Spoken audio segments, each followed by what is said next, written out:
At the time of this recording, we have helped 14 of our clients become New York Times or Wall Street Journal best-selling authors. We know a lot about this, and we know a lot about selling books because when we go after bestseller lists, we don't let people buy their own books.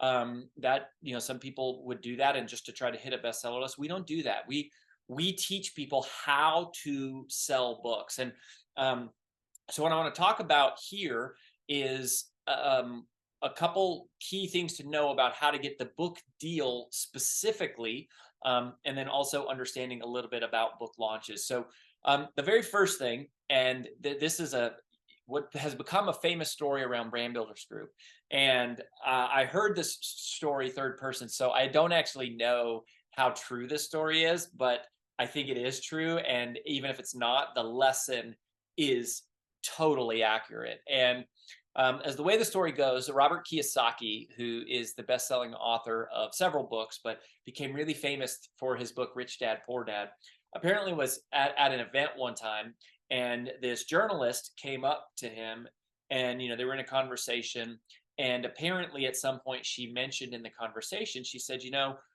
I don't personally think your book is that well written.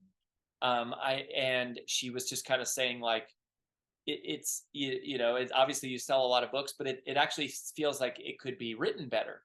And Robert's response apparently was, he said, well, that's okay, because you have to remember it's not called New York Times best writing author, it's New York Times best selling author.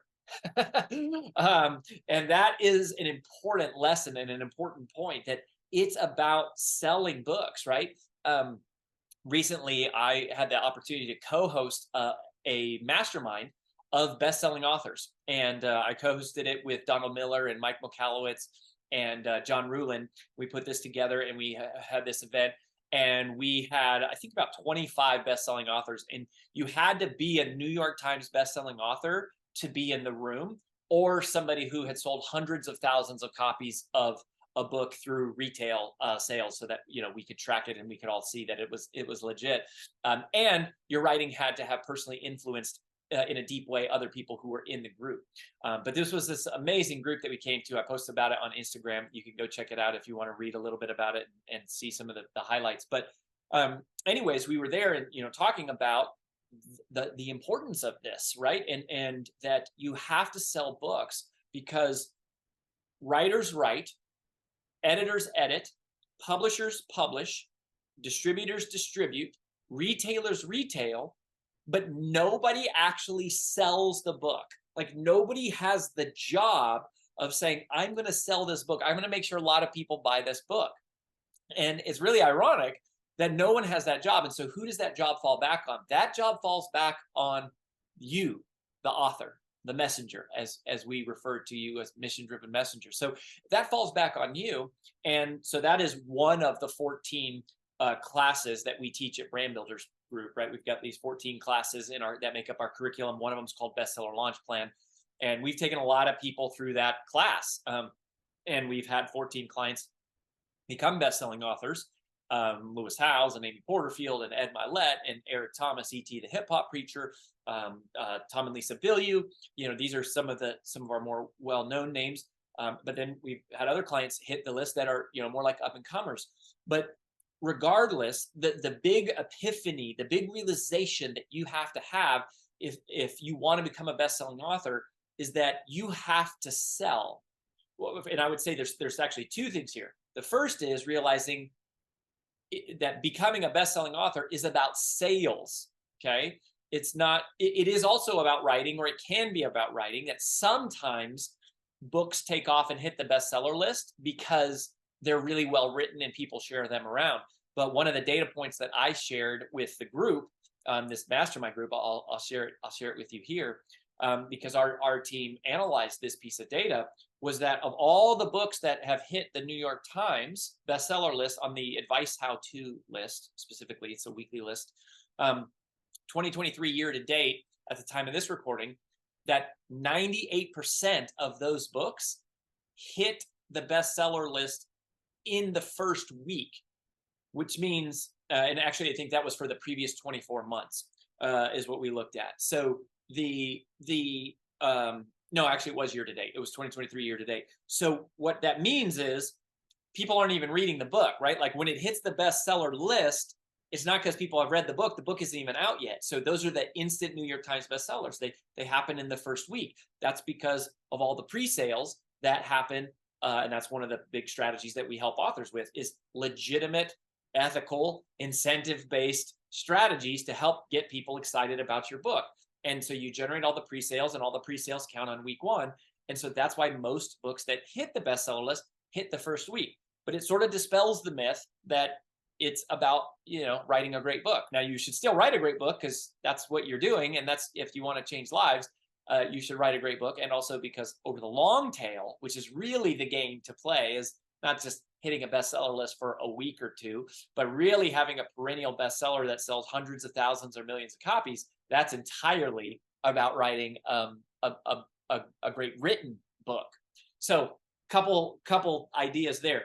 The second thing that I want to talk about on this topic related to getting big book deals and doing book launches is that in our world, social media, what we have learned is that social media and PR are not the answer to selling lots of books. They're not. Typically, that is the only strategy that authors have, and a lot of publishers. And we're starting to talk to a lot of publishers. A lot of publishers are actually starting to refer people to us just because our track record is getting out there, right? I mean, we had 2 books last year that pre-sold over 100,000 units. 2 of our clients did that, and we've got a lot of clients that are doing these really great launches, and they're following a system, right? They're not buying their own books. They're not faking things. They're just following our proven system and methodology to do that. And it's working. And part of why our system works is because we know that social media and PR is not the way to sell a lot of books. Now don't hear what I'm not saying. I'm not saying that you shouldn't use social media. I'm not saying that you shouldn't do PR. What I'm saying is that ranks very, very low on the list of things that actually sells and moves books. So we all tend to think, you got to have millions of followers to become a best-selling author. You don't. I'm case in point. I've never had millions of followers. I've never been one of the top social media presence, one of the, people on social media.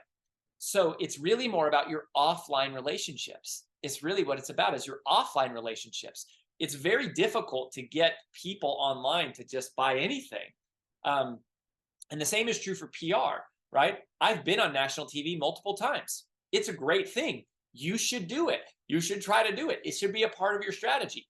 But if you think that getting on national TV is going to make you a best-selling author, let me just save you the heartbreak. It's not.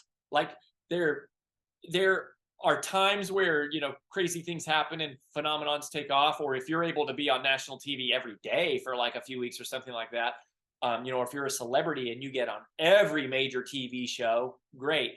But, I've been on Fox and Friends as an example. We've had clients be on the Today Show, Good Morning America.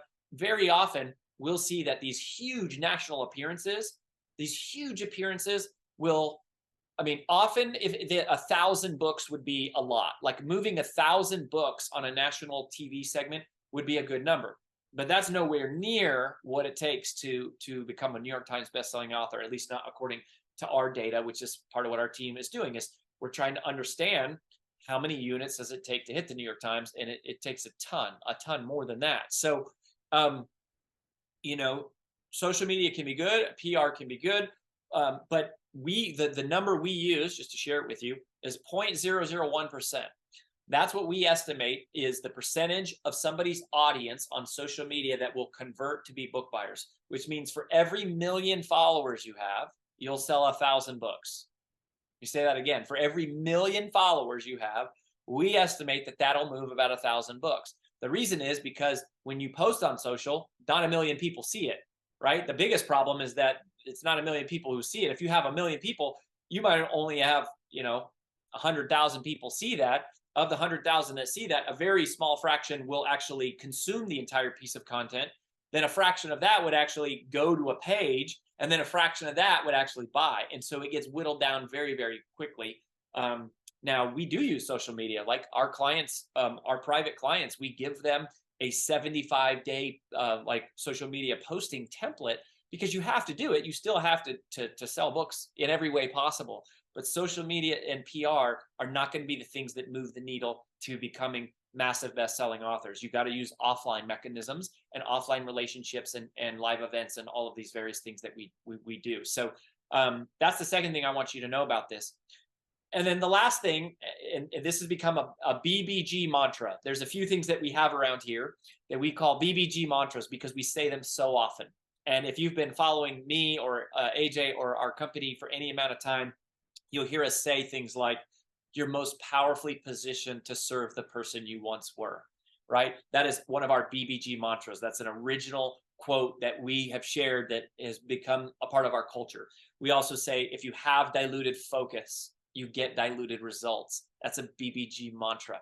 One of our BBG mantras is we say, build relationships before you need them. Build relationships before you need them. So we have all of these mantras that we just are, it's because we're repeating them over and over and over for people to get. Well, we have an important BBG mantra as it relates to selling a lot of books and as it relates specifically to Bestseller Launch Plan. And I want to share it with you here. And I want you to get a pen and write this down. Whether you're a first-time author or an experienced author, whether this is your first book, your second book, or your 100th book, whether you're traditionally published and you have a literary agent and a big publishing company, or if you're self-published, or if you're using a hybrid publisher. And we have done all three. We have clients that do all three. There's advantages and disadvantages to all three of them. But regardless of what topic you write about, what the format of your book is, the length, your experience level of an author, this is something that you really need to know right up front, and it matters tremendously. Bestseller lists don't change lives. Bestseller lists don't change lives, but books do. Bestseller lists don't change lives, but books do. We love aiming for the bestseller lists. It's important. It matters in some arenas, which I'll talk about in a second. But the ultimate measure of the success of a book is not how much money was made, how many units were even sold, right? It is the impact that it made in the world, the impact that it made on other people's lives. Ultimately, the end goal of a book should be that, right? And it's not about the author, and it's not about the publisher, and it's not about a bestseller list. It's about the readers. That's what writing books is all about. It's about the readers, and it's about creating a transformation in their life. And that is the ambitious, aspirational, worthwhile goal and pursuit that I think you should have as an author. And as I said, we've done this several times, 14 times. We've helped clients, counting myself, become a New York Times bestselling author or Wall Street Journal bestselling author. It's a great goal to have, but it doesn't change lives, right? It might change your life, and I'll talk about that here in a moment, but it doesn't change anyone else's lives. In fact, we did a study called the Trends in Personal Branding National Research Study, and you can actually go download this for free. We spent tens of thousands of dollars to do this. If you go to roryvaden.com and then you click on free trainings and then you scroll down, you'll see Trends in Personal Branding National Research Study. So you can download this study, and this was a very intensive study. So this was a PhD-led academic research study. It's empirically validated. It's weighted to the U.S. Census. So it's a study of the U.S. General population, right? And so one of the questions we asked in that study is we said, how much do each of the following factors influence your purchasing decisions, right? So this is a question we're asking to consumers, the general American population. So for our international listeners, it may not be the same in your country, but in the U.S., and we asked about all these criteria. We said, if they have a YouTube channel, if they have a large social media following, if they have a podcast, if they speak for a living, if they have a nice website, we listed all of these things. And there was one entire section just related to books. And it said, one of the options was somebody has a self-published book. Another option was someone has a traditionally published book. Another option was they are a Wall Street Journal bestselling author. And another option was they are a New York Times bestselling author. Here's what's fascinating. To the average American citizen, there was zero delineation between a self-published book, a traditionally published book, a Wall Street Journal bestselling book, or a New York Times bestselling book. In other words, people on the street don't care because they don't know the difference. They don't know the difference between an Amazon bestseller and a New York Times bestseller, and there's a stark difference, but they don't know it because they're not authors and they don't live in this world. So your customers don't really care. What they care about is themselves. They care about, can you help them? Now, that said, what does matter, it does matter to be a best-selling author in among the industry, right? Best-selling authors get higher speaking fees. They're more likely to get booked on national TV. They're more likely to get on big podcasts and to get invited to private masterminds, but they're not more likely to, people are not more likely to buy that book just because that person's a best-selling author, unless they know the author, right? But that's not because they're a best-selling author. That's because they've heard of the author before. And so it is important. It's still worthwhile as a personal brand. It's worth a lot of money to be able to get on these big shows and get invited to these exclusive groups and speak on these big stages. That's worth a lot, but not to your customer, right? They don't know any difference. It just gives you more ability to get in front of more customers. So that matters. And that's what I want you to just remember, right? At the end of the day, this isn't about bestseller lists. Bestseller lists don't change lives, but books do. And so regardless of if you think you could be a best-selling author or whatever that number looks like to you, all authors should want to have as many people as possible read their book. That's why you did the work of writing the book in the first place. And so I also would encourage you not to be so heartbroken or caught up or mixed up in whether or not you hit a bestseller list. If that's a goal of yours, you should definitely talk to us, right? You should go to freebrandcall.com/podcast and you should request a call with us, because we know a lot about that. But whether you hit it or not is not the ultimate goal. The ultimate goal for a mission-driven messenger is and should be to change lives, to help people, to serve your readers, not to just hit bestseller lists, but to actually make a difference. So I hope this helps you in your journey. If you really are interested in becoming a best-selling author, request a call or share this episode with somebody you know who is an author or wants to be an author. I think they'll get a lot out of it. And so I hope you consider sharing it with them. And we'll catch you right back here next time on the Influential Personal Brand Podcast.